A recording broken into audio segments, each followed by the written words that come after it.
और बड़ी खबर सामने आ रही है बंगाल से, जहां गवर्नर ने पुलिस को निर्देश दिए हैं आरोपियों की गिरफ्तारी के। दरअसल ईडी अधिकारियों पर जिस तरीके से हमला किया गया था, उसके बाद अब बंगाल के गवर्नर ने इन आरोपियों की गिरफ्तारी के पुलिस को सख्त निर्देश दिए हैं। और दूसरी तरफ आरोपी शाहजहां शेख के सीमा पार भागने की भी खबरें सामने आ रही हैं। ईडी की टीम पर भीड़ ने हमला किया था। शाहजहां शेख पर भीड़ को भड़काने का भी आरोप था।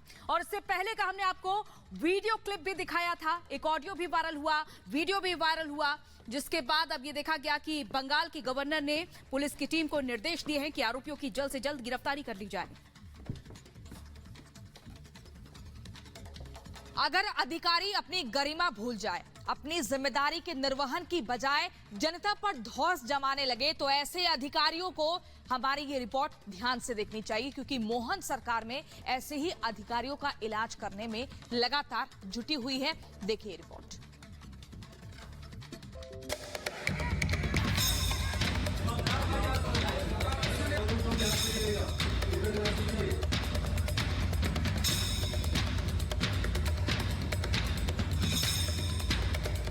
मध्य प्रदेश में सरकार बदल चुकी है, लेकिन कुछ अधिकारियों के ठाठ वही हैं।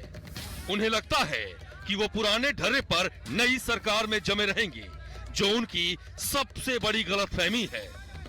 इस तस्वीर को जरा गौर से देखिए। इस तस्वीर में आपको वर्दी का रौब और शराब के नशे का कॉकटेल नजर आएगा।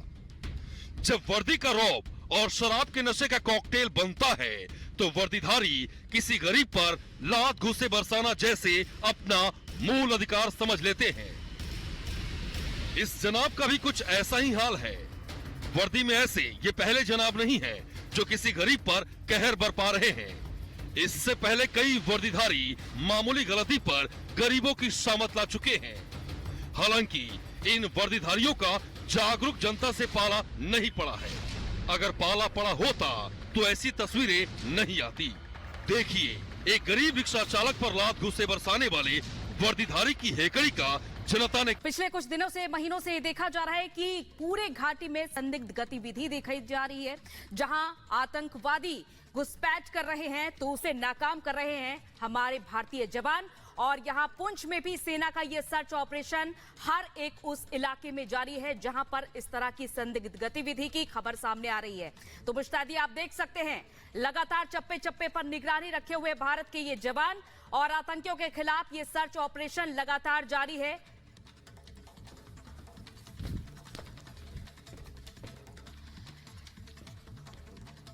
और इसी बीच अगली बड़ी खबर आपको बता दें, सपा मुखिया अखिलेश यादव ने कांग्रेस पर सीधे तौर पर सीट बंटवारे को लेकर अल्टीमेटम जारी कर दिया। उनका कहना है न्याय यात्रा, राहुल गांधी जो न्याय यात्रा शुरू करने जा रहे हैं, उससे पहले सीट बंटवारे को लेकर पिक्चर क्लियर होनी चाहिए कि आखिर कौन कहां से कितनी सीटों पर लड़ रहा है। हालांकि सीधे तौर पर कांग्रेस को है राहुल गांधी की न्याय यात्रा से पहले सीट बंटवारा हो। सपा मुखिया अखिलेश यादव का कहना है कि अगर न्याय यात्रा से पहले सीट बंटवारा होगा तो इस यात्रा में अखिलेश यादव अपना पूरा सहयोग देंगे, अन्यथा वो इस यात्रा से दूरी बना लेंगे।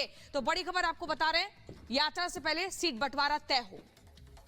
तो यात्रा से पहले सीट बंटवारा तय है या नहीं है, ये वक्त तय करेगा, क्योंकि 2024 में जीत की मंशा लिए एक साथ तमाम ये राजनीतिक दल आ तो गए और इंडिया गठबंधन फॉर्म भी कर दिया, एक मंच से दहाड़ भी रहे हैं। लेकिन अभी तक सीट शेयरिंग का जो फॉर्मूला है वो तय नहीं हुआ है। और उल्टा एक तरफ जहां फॉर्मूला तय नहीं हुआ है, तो दूसरी तरफ यही नेता एक दूसरे की बखिया उधेड़ने में लगे हुए हैं। और अब अखिलेश यादव ने भी अल्टीमेटम दे दिया है। रिपोर्ट देखिए।